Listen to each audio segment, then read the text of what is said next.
They're trying to get me. They're trying to shut me down because I'm breaking out of the Matrix and they don't want to hear the truth. Oh, come on. What's wrong, little one? My video. Oh. Watch my video. Oh, God. What's your name? Pada. You're quite the fighter, Pada. Come. Let me help you. Look. Pretty, isn't it? Perfectly balanced. This whole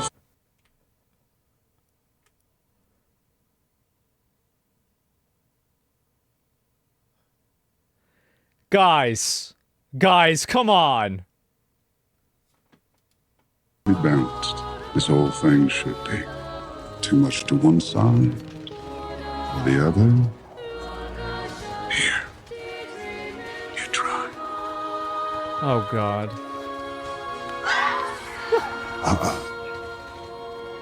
Concentrate.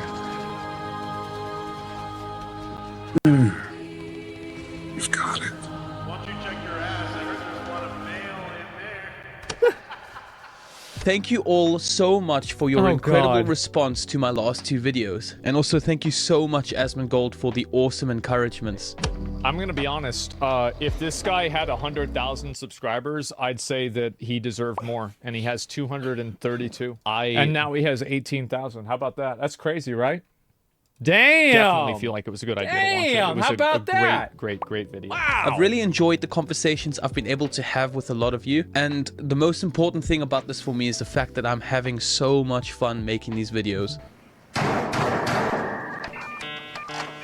Today, I want to dive into something I believe is very important, something that I didn't touch on in my previous videos. I've always believed in challenging my own views, playing devil's advocate against myself, and taking time to look at issues from multiple perspectives. That's one of the things that I think a lot of people don't do, is that they never try to look at what they believe from the perspective of somebody who is disagreeing with them. Because people think that, like, they're so one-dimensional in how they believe, like, what's true or what's not true, that there's no way for them to even imagine a concept that somebody could disagree with them. I held off on talking about this. I just really wanted to make sure I approach this topic carefully. I wanted to ensure that I have all the facts straight and that I represent the casual gaming community well. We're diving into a topic that's been stirring up quite a bit of controversy in the gaming world. DEI, or Diversity, Equity, and Inclusion. For some, DEI I promised you guys that I would do the DEI equals die video on the day that I came back to streaming.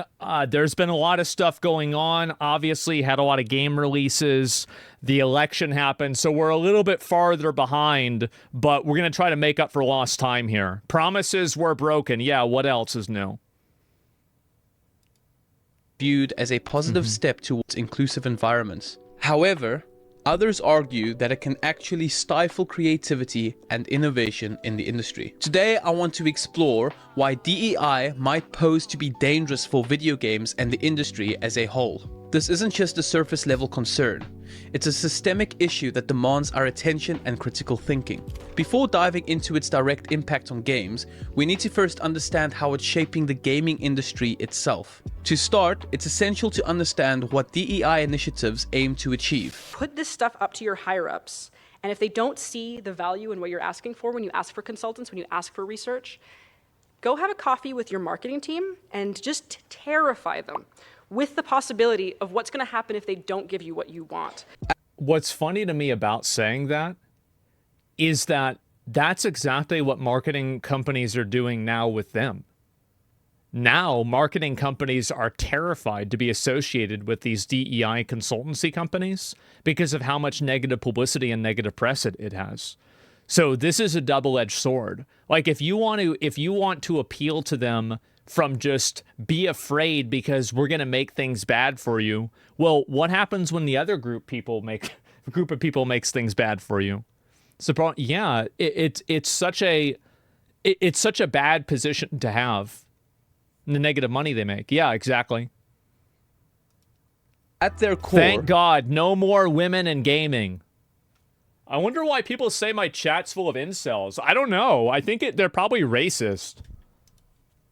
These initiatives seek to create inclusive environments by addressing historical injustices and ensuring diverse representation. While I do believe that the intentions behind DEI are often noble, the implications can be quite serious. Many organizations, including game developers, have implemented DEI programs or have outsourced DEI consultants hoping to create more equitable workplaces. However, these efforts can inadvertently lead to divisive environments, where the focus on diversity usually overshadows other divisive environments. Where the focus... I've witnessed non-men. I'm sorry, guys. I'm really sorry. This is fucking insane. Non-men. What the fuck are you talking about? What do you mean non-men? How can these people possibly think that it's just insane to having to prove their gamer credentials to be in the room. Oh God. On diversity usually overshadows other critical values like also you call yourself Code Coven? Do you know what covens are comprised of? Witches. Why the fuck would you call yourself that? Creativity and innovation. While it is important to acknowledge the lasting impacts of discrimination, there are also many examples of individuals who've overcome these... Maybe it's the first time they didn't lie. ...obstacles through hard work and resilience. Figures like Frederick Douglass and Martin Luther King Jr.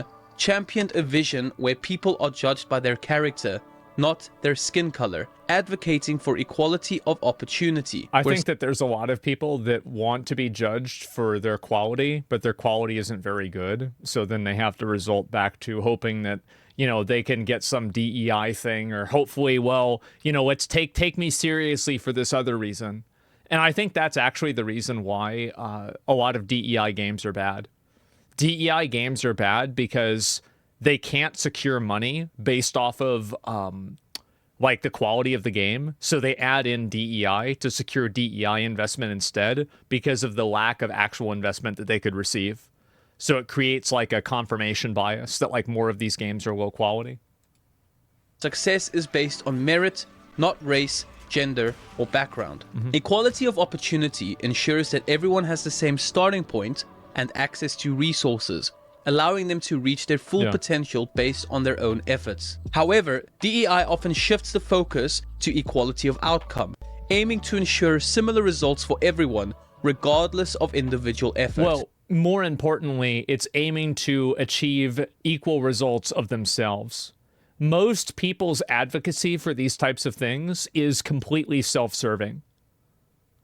I would even argue, and this is going to be a big one, I would argue that most people's political beliefs are completely self-serving. Absolutely. Like there's not a principle to this. There is a what's best for me and how can I work backwards to justify it. This shift can have significant implications for the gaming industry and beyond. For instance, if game development teams prioritize diversity quotas over skill and experience, they may inadvertently hire less qualified individuals simply to meet those quotas. Exactly. This could compromise the quality of the games produced and frustrate... I don't see how it's a weird, like, it's so odd to me because, like, why can't you just... If you're hiring somebody and you're not hiring them because they're good at the job, you're hiring them, you know, based off of like a gender identity thing, then you're doing a bad thing. Like, I feel like it's so simple. It's just not logical at all. It's not. I really think that we have a huge problem nowadays where illogical positions are taken seriously. People can be illogical and they will behave in illogical ways, but I really don't like how now in culture we're supposed to accept other people's truth. There is no other people's truth. You can live the way that you want to live, And you can be as crazy and delusional, as stupid as you want to be. But the moment that you come into the public space and you say everybody else has to act this way, no. You need to figure out a reason why. That's the reason why. It's called postmodernism, Asmon. I think it's called being a fucking idiot. It's called being a delusional fucking idiot that's trying to tell everybody else what to do. It's annoying. Both creators and consumers. When the focus shifts from talent to demographic representation, the risk of creating a mediocre, less innovative product increases, as new ideas and perspectives may be overlooked in favor of fulfilling diversity mandates. Yeah. Historically, movements toward greater equality have often focused on improving access and opportunity, rather than enforcing equal outcomes. Critics of the current DEI trend argue that by shifting to an outcome-based framework, organizations may lose sight of their original goal that so many incredible people have fought so hard to achieve, to provide a level playing field. Moreover, imagine that. And also, you're never going to have a level playing field. Like, for example, I realized this in school, and I am really, really bad at writing. So we had to take like art class, and I just could not fucking manage to do calligraphy. I was so bad at it. I think the best grade that I ever got was like a D, and I was just a stupid fucking idiot. I cannot write for shit. And I was like, well, this isn't fair, right? Meanwhile, we go to history, or we go to anything else where all you have to do is remember something. And I don't even have to study. I remember everything, take the test, get a 100. Problem solved. People are not equal. That doesn't mean that some people are better than others. It just means that each person has different strengths and weaknesses, and you have to leverage those things to benefit you. That's it. D was your target. No, D was the target because I knew I'd get 100 on the test and I'd get a 0 on the homework. Yeah, never do the homework, get a perfect grade on the test, problem solved. It's not supposed to be bad. Yeah, exactly. People spawn with different stats. And to be fair, I mean, yeah, there are people that are like less talented than other people. And like, some people, not everybody has the same amount of talent points, right? But in a general sense, I think that a lot of people do have the ability to compete on at least an average level. This emphasis on equality of outcome can create a backlash among those who feel that their own hard work and achievements are being diminished or disregarded. The reason why people feel like their hard work and achievement is being diminished and disregarded, it's because it is. When somebody else gets an opportunity that you in an equal playing field would have had, you've just been disenfranchised. That's what happens. You are now the loser. It's not even a question. It's not about people being unequal. It's about what you value and put your time and practice towards. Deep down, you valued history more. Sure, but there's always going to be things like, so here's an example. I was always really bad at Apex Legends. I tried to play the game and be good at it. I put like 1,000 hours into the game. I felt like I was still bad at it, and I quit the game. There's other games that I play, and I put a lot of time into it, and I get a lot better at the game. So I think really, I mean, there are going to be natural proclivities and natural talents that people have, right? It's pretty simple to say that. And everybody's a little bit different, right? Some people have like more of an interest towards other things or whatever. Can lead to division within teams and communities as individuals begin to view one another through the lens of demographic categories rather than as unique contributors. In summary, while I do believe DEI initiatives are often well-intentioned, the shift from equality of opportunity to equality of outcome can have significant and far-reaching consequences. In the gaming industry, the road to hell is paved with good intentions. This shift risks compromising the quality of creative output and can create division among developers and players alike. Yeah. I really believe that by focusing on merit and individual potential rather than simply achieving demographic targets, the industry can foster a culture of true inclusivity that celebrates the diverse contributions of all individuals. It just seems very weird to me that like this is even a topic, because it's like it's so focused on now with games, and it's still a topic because Like, we have like all these older games that have good examples of this, and then people try to like contrive them for like their own like their own opinions, right? Like, you know, like, oh, Devil May Cry is like a male fantasy. Like, yeah, absolutely. Like, what's wrong with there being a male fantasy game, right? Like, and I think like the premise that video games are made for guys and so this is bad, what a ridiculous premise to have. Why is making content for a demographic of people bad? Who decided this was bad? That's stupid. Like, I don't even understand it. If you have a piece of glass lodged in your foot, it doesn't help for the doctor to just put a plaster on it and call you a bigot for not agreeing with him that this will fix the issue. Yeah. The doctor needs to tackle the problem at its roots. And while I do understand and sympathize with the perspective of those pushing for DEI, the reality is that these initiatives can sometimes feel like that plaster, a temporary solution that doesn't address the deeper societal wounds. Well, it's not a solution at all. And it doesn't even make it better in the short term. It just makes it worse, and it makes people that are... It makes virtue signalers feel like they're doing something special. Like, I'm helping, haha. No, you're not.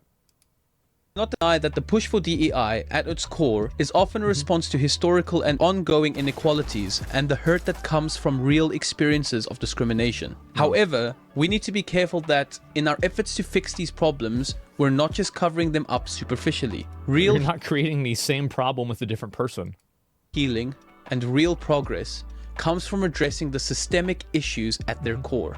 For me, I believe this means focusing on equality of opportunity. Exactly. You're falling for it, dude. They push DEI to divide us. Don't fall for it. Well, here's the funny thing, is that how are we getting divided when it's a bunch of guys around the world that all think the same thing? There's guys in China that think this is stupid, guys in the US that think it's stupid, guys in the Middle East that think it's stupid, guys in Europe that think it's stupid. I actually feel like this has been pretty much a universal thing that a lot of people have come together to say it's stupid.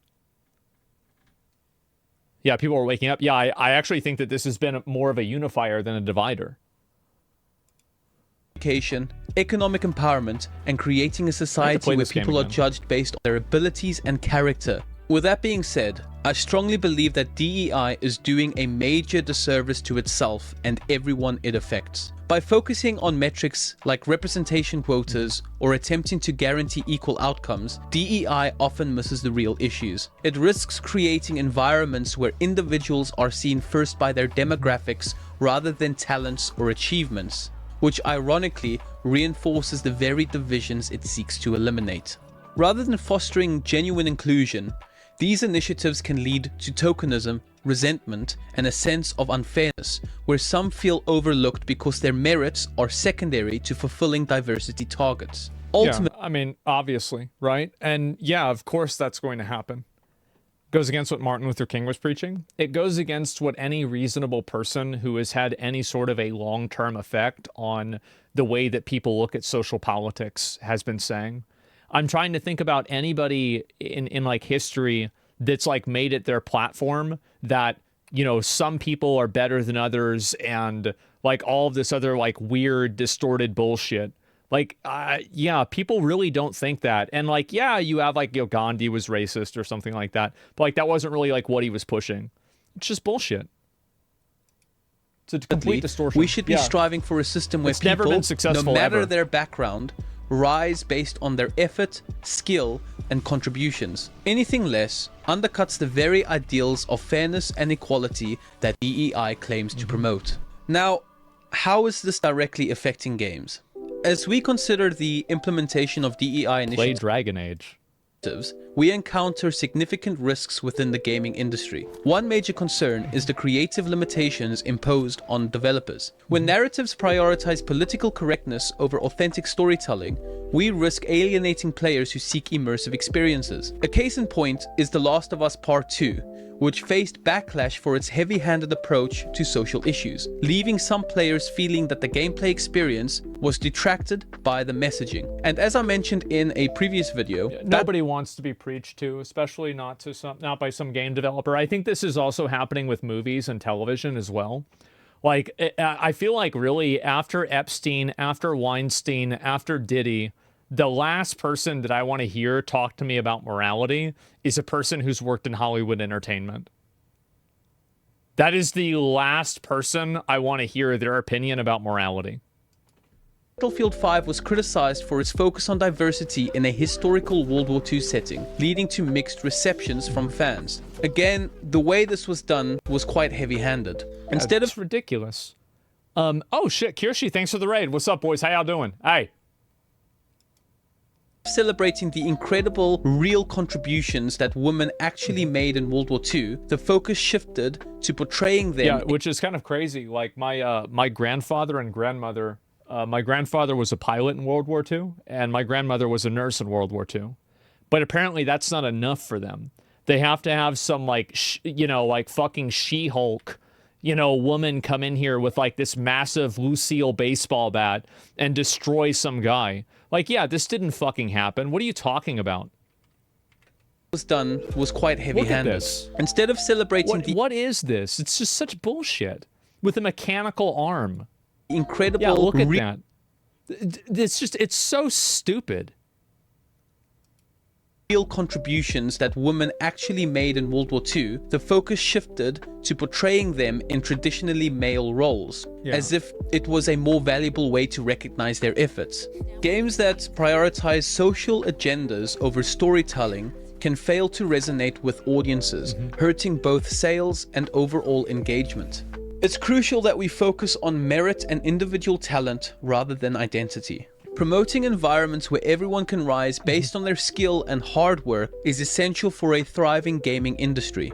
This approach honors the principle of equality of opportunity, allowing diverse voices to contribute without being constrained by demographic targets. When we celebrate achievements based on merit, we foster a culture that values innovation, creativity, and excellence over identity politics. An example would be the upcoming Assassin's Creed Shadows, set in Ooh, I cannot wait, bro. Like, this game, oh my god.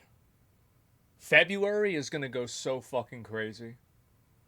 Oh my god. Get the popcorn. And this game is gonna be in the Trump era. Bro, Trump is gonna be president. You know what? They might have to cancel the game now that Trump's president because Trump's racist and he said he didn't want video games with black people in them anymore. I read that on Twitter. Yeah, so they're probably going to have to get rid of Assassin's Creed. Jeez, that sucks. Yeah, I was looking forward to it. Yeah, he said we can't make them anymore. L. Trump, yeah, I know. What the fuck? Are you banned on the subreddit? Did I get banned on the subreddit again? Rich historical context, the game promises an immersive experience. However, some fans worry that DEI-driven pressures could push the developers to emphasize diversities in ways that feel inauthentic to the setting. Instead of naturally weaving diversity into the narrative, there's a concern that these efforts might compromise the historical accuracy and storytelling depth that longtime players expect from the franchise. This tension highlights the broader risk that DEI initiatives can create, producing games that feel more like checkbox exercises than creative, engaging works. You know what Dragon Age cinematics reminded me of? Have you guys ever done a company HR training video? Have you guys ever had to like watch one of those? Like I had to go through this before myself. Dude, it feels like that. It feels like watching one of those HR training videos. Oh, God. Oh, you have to do it every year? Oh, God. DEI is to truly benefit the gaming world. It needs to respect both the diverse talent involved in game development and the authenticity that players value. Well, what's weird about this is that, like, if you look at, like, a lot of ancient stories, things like with Loki, right? If you go back that far, there's always been instances where like non-gender conforming ideas were present. You look at like, for example, Elden Ring, Queen Marika and like being Radagon at the same time. Is this being trans? Well, it's not a one-to-one, but it's definitely inside of that ballpark, right? And you have like Mikola, who's basically a girl. He's a femboy. And so you have all of these different types of gender identity stuff that actually are very representative. And what's interesting is that great stories seem to have this naturally, and bad stories seem to force it in. Sailor Moon? Yeah, exactly. It's within the fantasy. Yeah, it's that simple.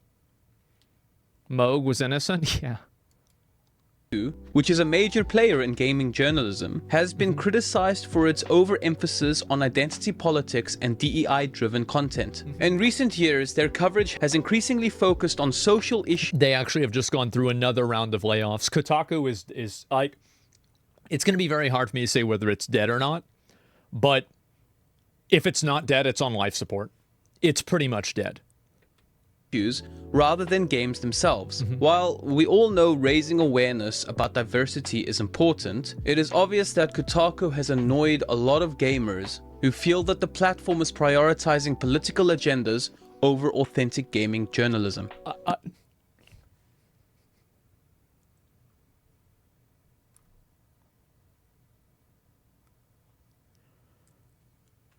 Oh boy. This has led to It's the loss of Voldemort. credibility among gamers, developers, and content creators who are looking for insightful reviews and industry news, not lectures on social justice. Another prime example of this is Sweet Baby Inc., a consulting firm hired by Ubisoft to handle narrative development for their games. I do think, I'll say again, I think the entire what's the word? The entire like hysteria around Sweet Baby is like they're a reference point, but it's not like they're in there forcing their way into the studio and trying to make people change the games. The developers want them to do this. And they're not like, I mean, this is like this tiny studio. The tiny studio isn't making $50 million decisions on video games, right? They're just a consultant company. But it's really what like that indicates.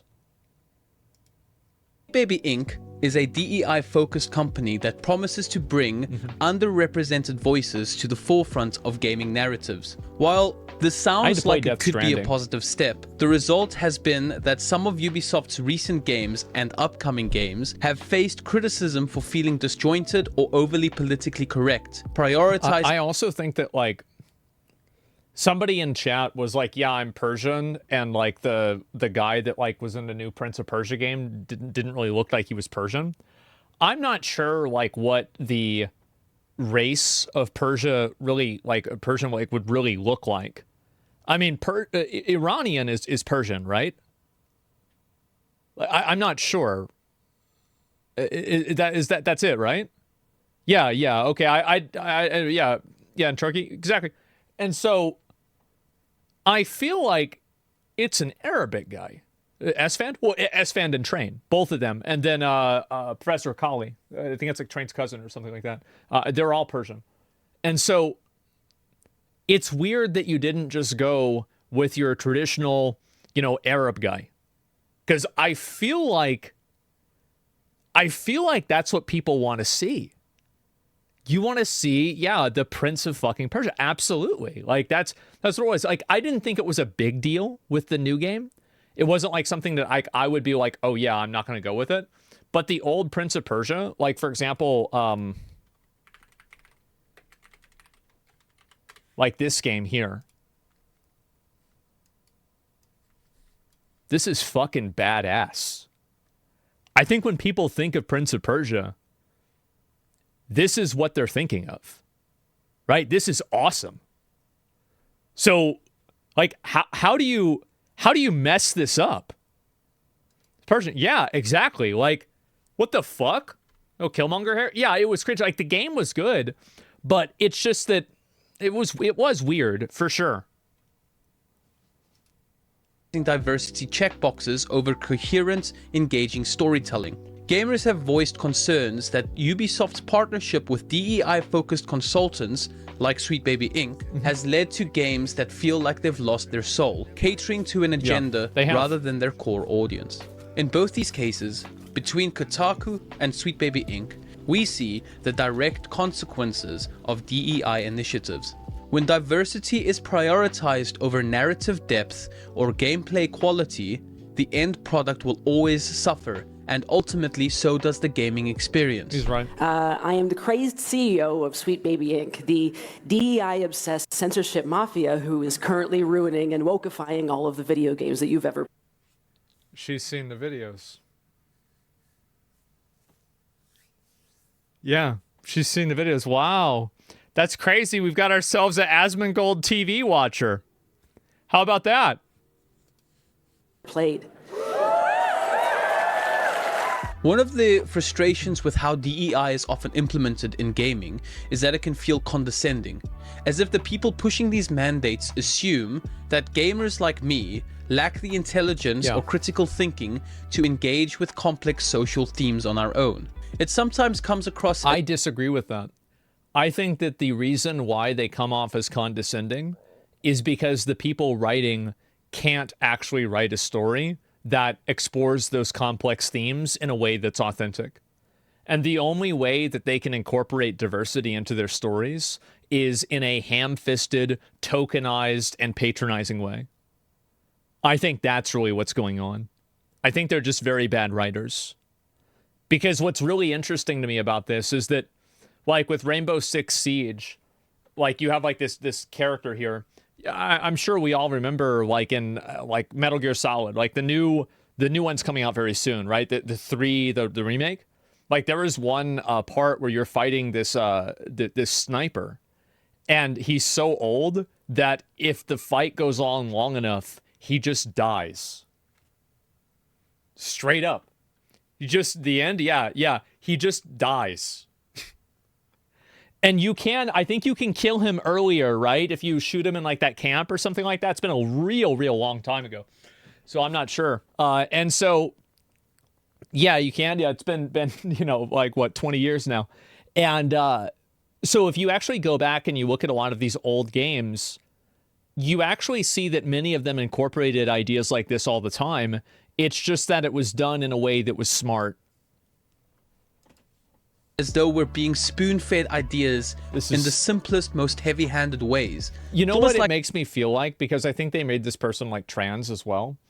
It feels like they wanted to just kind of get all of the checkboxes out of the way with one character so they could just move on. They're like, okay, we have to meet these requirements. Okay, let's just do all of them at the same time. Okay, we get this one out. All right, it's done. All right, let's move on. It's crazy. They're forcing stereotypes. They are. Ways. It's almost like they're treating us like toddlers in a preschool rather than being a community filled with diverse, thoughtful players.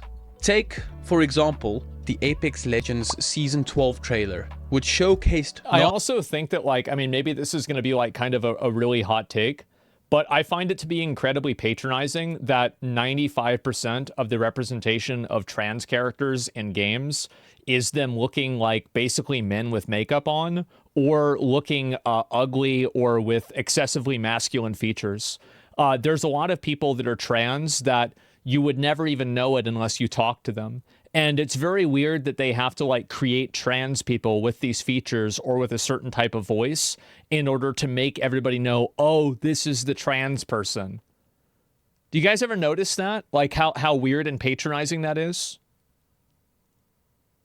Isn't that the goal? That should be the goal. And that's what's so weird about it to me. I feel like a lot of people would never say this because it's like, there's a lot of ways that you can say this that would make it sound really bad. But I think that we all like, I mean, again, we all kind of see this. Very, very, very patronizing. Super weird. Non-binary and LGBTQ+ characters. While I can understand you're trying to create representation, many players felt that these additions were more about marketing tactics than natural character development. This tick-the-box approach not only feels disingenuous, but can detract from the immersive experiences that games are supposed to offer. Transitioning. That was sort of hard. In conclusion, while DEI may have well-meaning intentions, its execution almost always misses the mark. As casual gamers, developers, and content creators, we must critically assess these initiatives and recognize their potential harm to the industry we love. The shift from equality of opportunity to equality of outcome This game looks cool. risks stifling creativity, alienating players, and ultimately harming the quality of games. Let's foster a culture that values individual talent and creativity. Isn't it stigmatizing as well? Like basically putting a specific image on this being what a trans person is. It absolutely does. I think that it's problematic in like 5 or 6 different ways. It's not just like one specific thing. Like it's problematic because it's one-dimensional. It's problematic because it is because it creates a stereotype. It's problematic because I think it doesn't represent what I think in a lot of cases trans people would want to be represented as. I mean, I can't speak as them, but I would assume that. Like basically, I think that if you're a trans person, like, and again, this is, you know, this is going to be me. Like, I don't have a problem talking about this stuff, but I don't want people to get it twisted. I can't speak for them. But if I was a trans person and I transitioned to being a woman, I would not want to be identified by the features that can be shown to identify me as still a man. I would not want that to happen. And so that's the way I would feel. It makes sense, yeah, because like you want, like if you feel like you're a woman, well, you'd want to look 100% like a woman, right? I would assume like if you gave a trans person like a magic genie and it said, do you want to just completely, you know, go to character creator and swap to body type B instead, or body type 2, they would just immediately do that one for one. So not necessarily, of course, not necessarily. Of course, this isn't a universal thing for all people that are trans that have ever had an opinion about this. But I think that in a general sense, that's what I would want to see. That's what, or not want to see. That's what I would kind of expect. And if I was trans, that's what I would want to see. Sure. I used to have a trans friend. She'd play a female character because that's what she identified with. Yeah, exactly. Simple. Of course. Identity politics. By doing so, we can ensure that the gaming industry continues to innovate and thrive without being hindered by divisive narratives. Guys, thank you so much for watching and listening to me meander about DEI and my perspective Not of it. trans? I really No, appreciate not it. If you found this discussion valuable and would like to see more or hear more from me, please do subscribe. Also, do let me know your thoughts in the comments as well. How do you feel about DEI in gaming? Again, I also want to say thank you so much for all the support I've received, and a very special thank you to Asmongold for encouraging me on my last videos. I'll catch you guys in the next one. Of course. Hey, yeah, you sure went? Yeah, this guy's great. He came into my chat the other day. He's like, hey, have you seen the video yet? I was like, yeah, because I was going to watch it, and then I got distracted, and I ended up not watching it. So, yeah, I will link you guys the video. I really like his videos, Pato. Like, he's made a couple of them before, and I've watched, I think, one of them. And very good video. Yeah, they're very relaxed, very chill, you know, nothing crazy. One thing that I don't like in certain videos is when people play random sound effects in order to kind of keep people's attention. It's like almost like, it's like if you took all the sound effects that you play in a video like that, and then you, it's like if you just took those sound effects by themselves and you played them to prisoners, you would basically be, you know, the people in Guantanamo Bay, right? That's pretty much where we're at. So yeah, not a fan of it. Zoomer editing, yeah, exactly, right? It's basically like, you know, fucking terrorist torture. And so yeah, that's Coco Melon for adults. True, so true. Especially when it's the Discord sound, yeah, or a notification sound. That's so annoying. But yeah, this video was really, really good. I liked it a lot, absolutely. I hate when people play random games. Their favorite game or talking shit about another. Yeah, I mean, I don't know. I think that everybody's going to have like their own opinion about like what they want to see for a game. To me, it doesn't really bother me all that much, but I can see why clearly, you know, people would see that. Sure.